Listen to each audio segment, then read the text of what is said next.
What makes this place so special? What makes this place so special? I don't know. Not the smell. Where's the nearest place you could go to find something like this? The Pinball Arcade. Where's the nearest one? The closest ones that I'm aware of, there's a couple in Jacksonville, maybe not to this size, but certainly ones that are a mixture of pinball and an activity. Most of them are hooked into a revenue source. So a barcade, for instance, a bar that has pinball arcade games, that's how they make their money.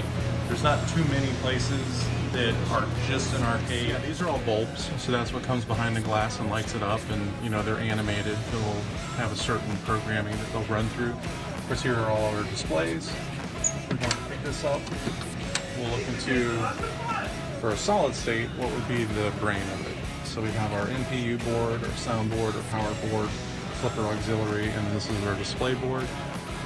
And then underneath, I think as you saw before with Bad Cats, you have all your solenoids and switches and drop targets and everything that it receives and does. Which one takes more maintenance? The brain, so to speak, or underneath? Underneath certainly takes more maintenance. Hopefully you don't have to do too much with the brain. That's where you get, when you're messing with the PCBs is when it gets more difficult, more expensive, harder to find. Adam was just replacing a chip on here that controls the sound of the game, which is out right now, and it's an obsolete chip. He looked around for a couple months and I think bought the last two that he could find, period. Wow. In fact, these two games are a certain architecture built by Williams called a System 9, and there are only 3 games made for this. And I have a board that I sent off for repair that the USPS has misplaced. No. Going on 8 months now. No. I've pretty much given up all hope, but that board right here is irreplaceable. They don't make any of them. None of them ever come up for sale because of how rare they are. So some guy in probably Australia has that piece, it's and he's sitting just in a post office in Mississippi, last I heard, and it hasn't moved in 6.5 months. So, yeah. So usually every other Thursday, but because FSU is out of classes every Thursday, we're up here and we're playing fighting game casuals, where a bunch of local fighting video game enthusiasts get together and we just play our favorite fighting games together. Prep for tournaments that go across the state or the country, or really just get together to share a common interest. He was telling me that some of you guys actually went to a tournament in Vegas recently. It's called EVO. It's basically the Fighting Game World Tournament, the Super Bowl of fighting games, if you will. Wow, fancy.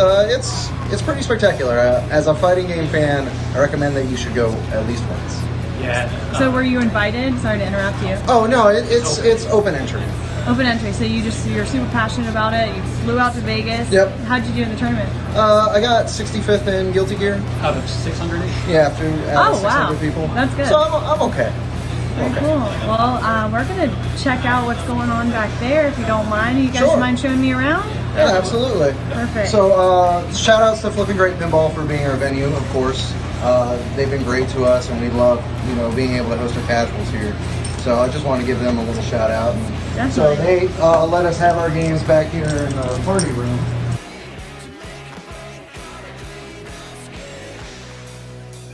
We're still getting kind of set up for the evening. We have a bunch of different games going on. We have Dragon Ball Fighters over here, Tekken 7 over here, and then Luke brings what's called a Super Gun, which allows us to play arcade versions of our favorite fighting games. So what does the winner get of this mini tournament? Oh, it's not even a mini tournament. We just get together to practice and play. Oh, okay. Yeah, we call them casuals. Casuals. Very so cool. What it is people just come in, they pay $5, they come back here, and they're able to play from like 6 to 10 every Thursday, unless we're up at FSU for their fight nights. Okay. And then we'll go out there and try to recruit more players to come and be more involved in the scene.